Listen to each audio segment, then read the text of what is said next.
이미 지난 금요일 기도회 때 설교를 통해 말씀드렸던 것처럼 신약 성경 연구에 의하면 우리 예수님은 원래 하나님을 선포하는 선포자였습니다.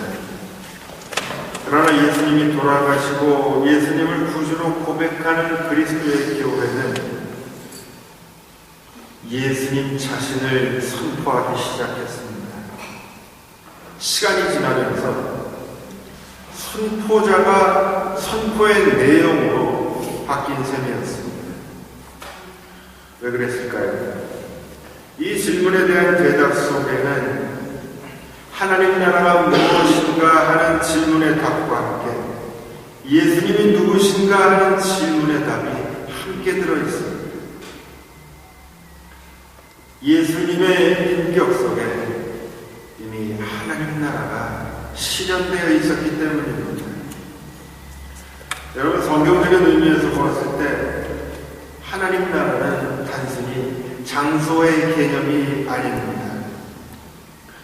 인류 최초로 대기권 밖을 벗어났던 저 소련의 우주 비행사가 우주 공간에 나가서 지구를 바라보며 첫마디로 뭐라고 말했는 줄 아십니까?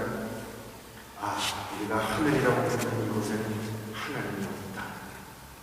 그렇게 말했습니다. 성경이 말씀하는 하나님 나라는 단순히 공간적인 개념이 아닙니다. 그보다 하나님 나라는 성경적으로 보았을 때 움직임과 운동을 가리킵니다. 하나님 나라는 매 순간 발생되는 사건들입니다. 어떤 사건인가? 하나님이 인간을 찾아오시고 인간이 자신을 찾아오시는 하나님께 순종하며 화답하는 사건. 그래서 하나님과 인간이 하나가 되고 창세기가 보도하는 것처럼 인간이 하나님의 형상으로 변해가는 사건.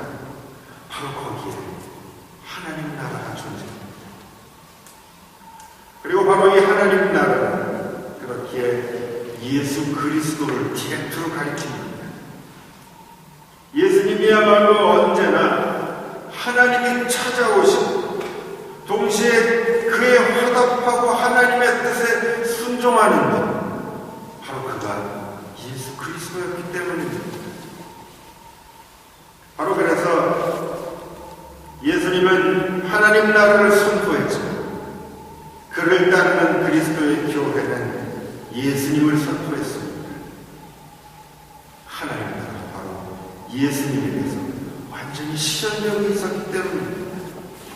그래서 우리는 또 예수님을 참 하나님이요 참 인간이라고 고백합니다. 하나님이 인간을 찾아오시고 인간이 그에 화답하고 그의 피조물로서 참 인간됨을 회복하는 것, 바로 그것이 하나님 나라입니다.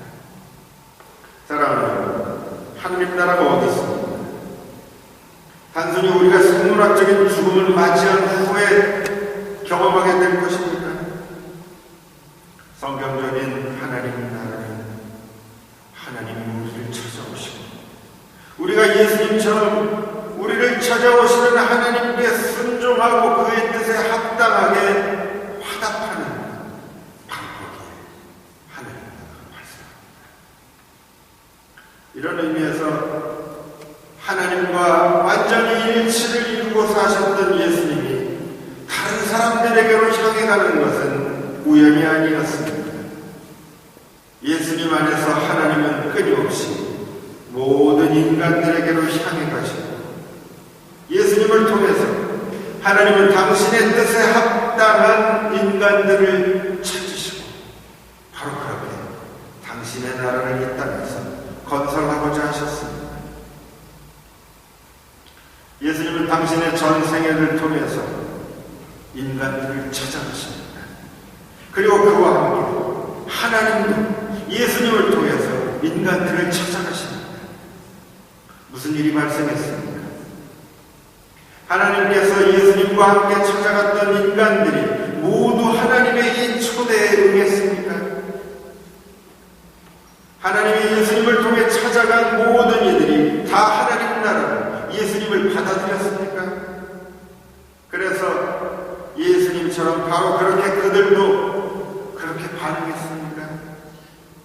그런 사람도 있고 그렇지 않은 사람도 있었습니다. 어떤 사람들이 예수님을 또 예수님이 온몸으로 전하는 하나님 나라를 받아들였습니다. 죄인, 세리, 병자, 참. 간단히 말해서 예수님과 예수님이 전하는 하나님 나라를 받아들이는 사람은 하나님 앞에 자신을 내세울 것이 하나도 없는 사람들이었습니다. 단지 그런 사람들만이 하나님 나라를 지금 예수님을 통해 받아들였습니다. 그렇다면 어떤 사람들이 예수님을 받아들이지 못했습니다. 바리새인들, 대제사장들, 서기관들, 사두개인들, 간단히 말하면 경건한 사람들이었습니다. 더 쉽게 말해서 하나님 앞에 내세울 것이 있는 사람들, 그런 사람들은 놀랍게도 하나님의 나라를 받아들이지 못했습니다. 이 사람들의 무기가 무엇이었습니까? 불행하게도 그것은 하나님이 모세에게 주신 율법이었습니다. 율법에 대한 그들의 열심은 그들에게 있어서 자신들을 지키고 방어하는 방어벽이었습니다. 율법을 열심히 지키면서 그들은 자신들을 의롭다 여겼고 정당화시켰고 하나님 앞에서 떳떳하다고 여겼습니다. 바로 그렇게 자신들의 열심을 통해서 그들은 하나님 앞에 벌거벗은 채로 서지 못했습니다. 그들은 언제나 율법을 잘 지킨다라고 하는 두꺼운 외투를 껴입고 하나님 앞에 나갔습니다.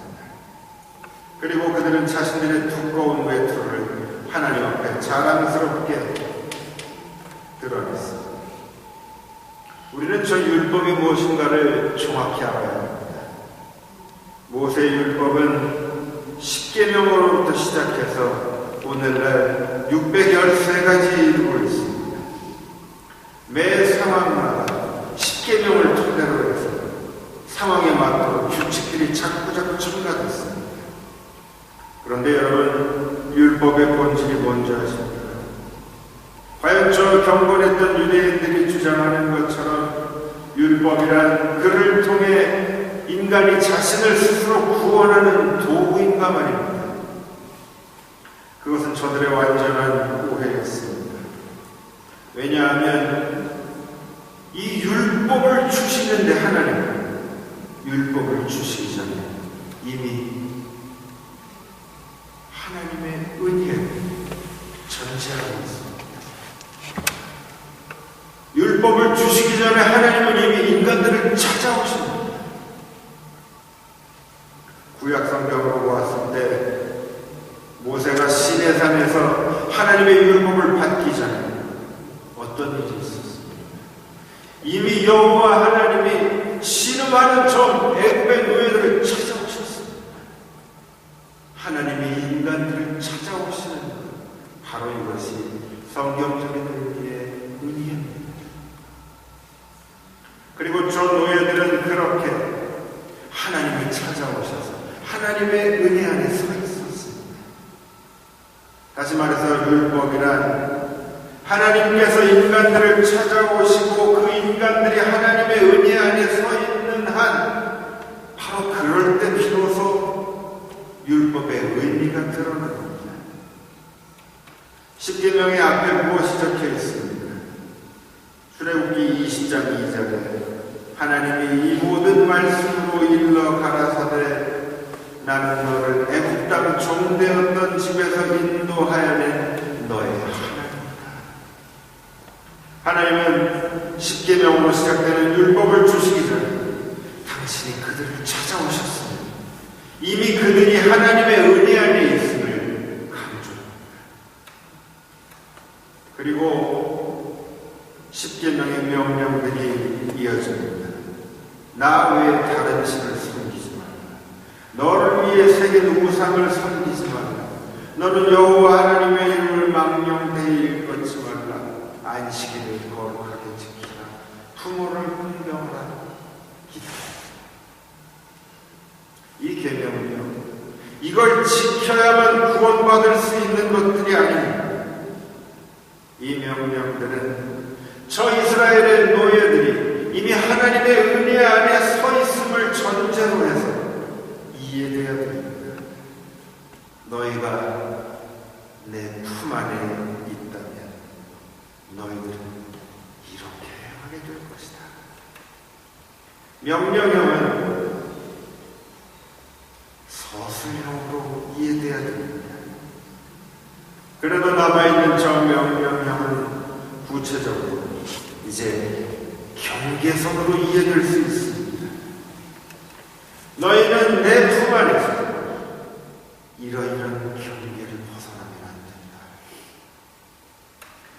그렇기 때문에 저 계명을 지키는 것은 최소한이지 결국 최대한이 아니었습니다. 그러나 이스라엘은 이 사실을 오해했습니다. 이스라엘은 저 율법 앞에 놓여있는 대전제를 잊어버렸습니다. 이 율법을 말씀하시기 전에 하나님이 먼저 그들을 찾아오시고 그들이 하나님의 은혜 안에 지금 서 있다라는 사실을 잊었습니다. 그랬기에 그들은 율법을 지키며 하나님 앞에서 자신들의 의와 공로를 만들기 시작했습니다. 그리고 그로부터 비극적인 결과가 나오게 됩니다. 율법은 그 자체로 모아서 거룩한 하나님의 것입니다. 그래서 다윗왕은 시편에서 이렇게 노래합니다. 하나님의 법은 완전하고 영혼을 소성시키는도다. 하나님의 증거로서의 율법은 확실하고 어리석은 자들을 현명하게 만든다. 주님의 명령으로서의 율법은 진리이고 우리의 마음을 기쁘게 한다. 하나님의 계율로서의 율법은 순전하며 우리의 눈을 밝혀준다. 그러나 이미 말씀드린 것처럼 이 율법은 하나님의 은혜가 다윗 스스로가 하나님의 은혜를 경험하는 전제가 있었습니다. 그래서 오래전에도 말씀드렸던 것처럼 율법이란 마치 게임의 법칙과도 같은 것입니다. 이 법칙을 지키는 것은 반드시 필요하지만 단 게임을 하기 위해서 필요한 것입니다. 하나님과 만나서 함께 살기 위해서 필요한 것이 율법이었습니다. 게임을 하지 않고 규칙만을 지키고 앉아있는 하나님과의 만남 없이 그저 규칙만 지키고 있는 것은 아무 의미가 없다는 것입니다. 이렇게 규칙을 통해서 하나님과의 깊은 만남으로 들어가지 못하고 그저 규칙만을 지키고 살면서 이스라엘은 이제 훨씬 더 부정적인 결과를 낳았습니다. 이 부정적인 모습을 우리는 저 바리새인과 서기관들에게서 확인할 수 있습니다. 여러분, 오늘 우리는 규칙을 지키며 하나님을 만나고 있습니다. 규칙을 지키며 게임을 하고 있습니다. 하나님과의 만남 없이 규칙만을 지키고 있는 사람들 어떤 결과가 나오는 줄 압니까? 자신을 항상 남과 비교합니다. 규칙을 지키는 자신을 대견해야 하고 그것을 자신의 공로와 의로 만들기 시작합니다. 정작 하나님을 만나고 그를 통해 하나님과 깊이 교제함 없이 규칙만을 붙들고 있습니다. 하나님과 자신을 단절시킵니다. 뿐 아니라 이웃과 자신을 단절시킵니다. 여러분, 정작 게임 속으로는 한 발도 들어가지 않은 채 게임의 규칙만을 붙들고 있는 이게 얼마나 우스꽝스러운 일입니까? 사랑하지 않으며 사랑한 척하는 것처럼 우스꽝스럽습니다. 바로 이것이 아주 파라독스하게 역설적으로 표현하면 소음의 죄인데 경건한 죄라고 하는 것입니다. 바울이 이렇게 얘기합니다. 갈라디아서 3장 21절에서 만일 하나님이 살게 하는 율법을 주셨다면 의가 율법으로 말미암아 생겼을 것이다. 믿음이 오기 전까지 우리는 율법 아래 묶여 있습니다. 바울은 이미 알고 있었습니다. 믿음이 오기 전에 하나님과 직접 만남 없이 규칙만 남아 있었을 때 거기에 의의가 없고 생명이 없다는 것입니다.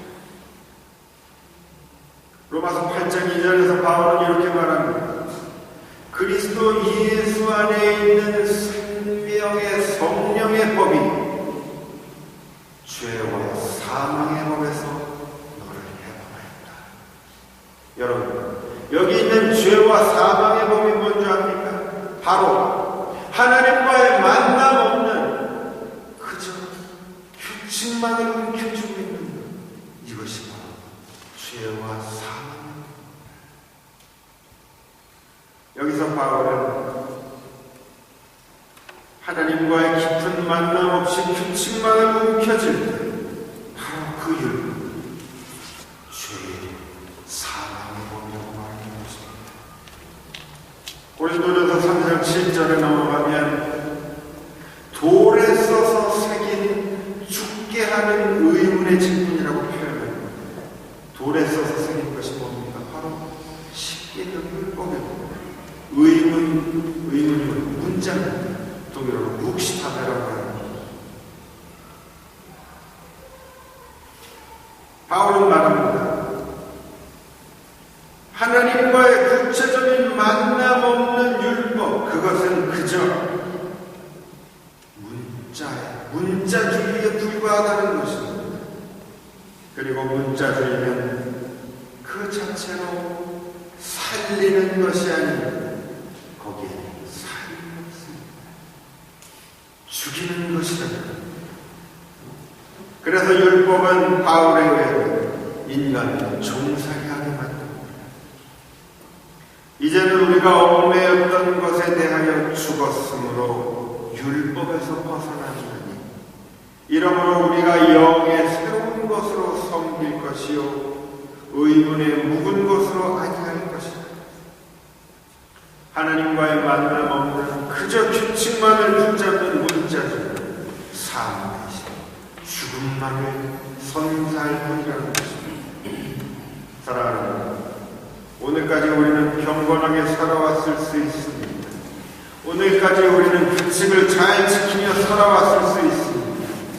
그러나 우리가 규칙을 잘 지키며 살아왔던 이 열심은 무엇을 의미합니까? 우리가 규칙을 지키며 하나님과의 깊은 만남을 갖지 않은 한에서 우리가 규칙을 지키며 살아오는 것은 생명이 아니라 죽음을 준비한 것입니다. 우리가 규칙을 지키며 살아온 것은 오히려 우리를 하나님으로부터 더 단절시키고 이웃으로부터 단절시킬 수 있습니다. 왜요? 우리가 이 규칙을 통해서 하나님과 깊은 만남을 갖고 살아오지 않은 한에서 말입니다. 규칙을 지키며 살아왔던 우리의 과거는 우리를 하나님과 이웃으로부터 단절시킬 수 있습니다. 바로 죽음의 법이 됩니다. 우리는 하나님 안에 있는 것이 아니라 언제나 내 자신 안에 머물러 있었기 때문입니다. 그렇기에 거기에는 하나님이 주시는 새 삶과 생명이 없었습니다. 우리가 아무리 오랜 세월 규칙을 지키며 살아왔다 해도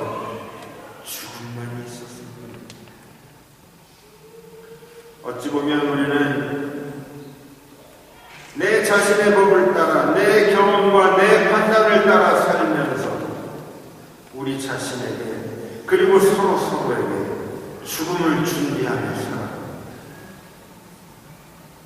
내가 옳다고 여기는 것을 따라 살면서 하나님이 주시는 생명과 지금도 찾아오시는 하나님께 등을 돌리고 그러면서 내 자신에게 삶을 차단시키고 내 이웃에게도 삶을 또 차단시키고 신약성경에 예수님은 모든 이들을 찾아가셨습니다. 그들에게 하나님이 주시는 삶을 하나님 나라를 선물하고자 하셨습니다. 한 부류는 받아들이고 한 부류는 받아들이지 않았습니다. 받아들이지 않은 부류들은 자신의 법에 갇힌 채로 자신의 판단에 갇힌 채로 그 너머에 있는 하나님의 나라를 거부했기 때문입니다. 그래서 주님이 뭐라 말씀하셨어요? 먼저 든 자가 나중 든 자가 먼저. 오늘 읽어주신 신약성경의 말씀을 보면 가룟 유다가 배신하는 자입니다. 유다 자신의 판단과 법에 충실한 명석한 사례였습니다. 그러나 자기 자신의 법에 충실한 사람은 하나님 나라를 받아들이지 못합니다. 하나님 나라는 우리의 판단과 나의 법을 뛰어넘어서 우리를 찾아오시기 때문입니다. 그러나 여러분, 이것이 우리를 카오스로 만들지 않습니다. 예수님은 분명히 말씀하십니다. 나는 법을 폐하러 온 것이 아니라 법을 완성하러 왔다. 예수님은 알고 있었습니다. 맹목적으로 법을 지켜서 자신의 의의를 쌓는 것이 아니라 그를 통해 하나님과의 만남을 가질 때 진정한 법이 실현되는 것입니다. 우리가 규칙을 통해서 하나님과의 만남 속으로 들어가지 않는 한 우리는 내 자신에게 그리고 서로에게 언제나 죽음만을 준비하고 만들어 갑니다. 그래서 주님이 바리새인들에게 뭐라고 말씀합니까? 눈먼 소경이 소경을 인도한다는 겁니다. 삶으로 인도하지 못한 겁니다. 바로 그래서 예수님은 그 율법의 열심에 의해서 죽음을 당했습니다. 예수님이 죽음 당한 근본적인 모티브는 정치적인 것이 아니라 종교적인 것이었습니다. 물론 본디오 필라도에 의해서 정치적인 죽음을 당한 측면이 없지 않지만 아시는 것처럼 필라도는 예수를 죽이려 하지 않았습니다. 예수의 죽음을 요구했던 이들은 율법에 충실했던 종교인들이었습니다. 여러분, 여기서 놀라운 것이 있습니다. 예수님은 율법의 열심과는 상관이 없는 사람이었습니다. 예수님은 오히려 율법 이전에 하나님과의 만남을 강조했고 율법 이전에 하나님과의 깊은 만남 속에서 살아갔던 사람이었습니다. 그렇기에 예수님은 만나는 이들마다 생명을 선물했습니다. 율법의 열심을 가지고 하나님의 만남을 뒤로한 채 자신의 의의를 쌓아왔던 것은 예수님이 아니라 예수님 이외의 다른 모든 사람들이었고 어쩌면 오늘 우리들입니다. 하나님과 우리 사이에 나의 노력과 의의를 쌓아 사는 것. 그러나 정작 죽음은 예수님이 당했습니다. 예수님을 죽게 하던 것은 하나님과의 만남 없는 문자주의로 율법이었습니다. 그리고 하나님, 그렇게 죽은 당신의 아들을 다시 살렸습니다. 그리고 우리에게 말씀하십니다. 너희가 제 아무리 스스로의 판단과 스스로의 법에 묶여서 나를 향해 열지 않고 살아가. 그렇게 너희가 스스로를 향해서 예수를 향해서 너 죽음을 준비했지만 나는 그를 다시 살려냅니다. 너희들이 하는 모든 노력은 다 헛것이다. 바로 이것이 그리스도의 대속의 의미입니다. 오늘도 우리는 스스로를 위해서, 스스로를 구제하기 위해서 열심히 살아갑니다. 하나님과의 정작 만남은 뒤로 한 채 종교 행사에 열심을 갖고 그를 통해 이웃을 판단하고 이웃과 단절하고 또 그를 통해 하나님과도 정작 단절됩니다. 그러나 그를 통해 우리는 서로에게 죽음을 준비합니다. 바로 그 열심이 예수를 죽였습니다. 그러나 하나님은 그렇게 죽은 예수를 다시 살리셨습니다. 그 죽음의 주인공들은 우리들이었고 그 죽음을 맞이해야 될 사람은 정작 우리였습니다. 그러나 그 죽음을 죽으신 분은 예수님이었습니다. 사랑하는 여러분, 오늘도 우리는 우리 스스로가 만든 많은 법들, 우리 판단으로 오는 옳다고 여기는 많은 일들을 행하며 살아갑니다. 그리고 거기에서 단 한 걸음도 나오려 하지 않습니다. 그러나 여러분, 나에게 100% 오는 것, 나에게 단 0.1%의 여지도 없이 오는 것, 그것까지도 다 틀릴 수 있음을 잊어서는 안 됩니다. 그 너머에 하나님께서 우리를 찾아오십니다. 우리가 할 수 있는 일은 무엇입니까? 우리가 우리의 경험과 판단에 의해서 모든 일을 행하고 살 바로 그때 매 순간마다 단 한 번만이라도 이것이 옳지 않을 수 있음을 돌아보아야 합니다. 그리고 하나님의 뜻이 나에게 100% 옳다 여겨지는 판단과도 다를 수 있음을 항상 열어놓고 살아가야 합니다. 그것만이 우리가 할 수 있는 유일한 길이 아닌가 저는 생각합니다. 같이 기도하겠습니다.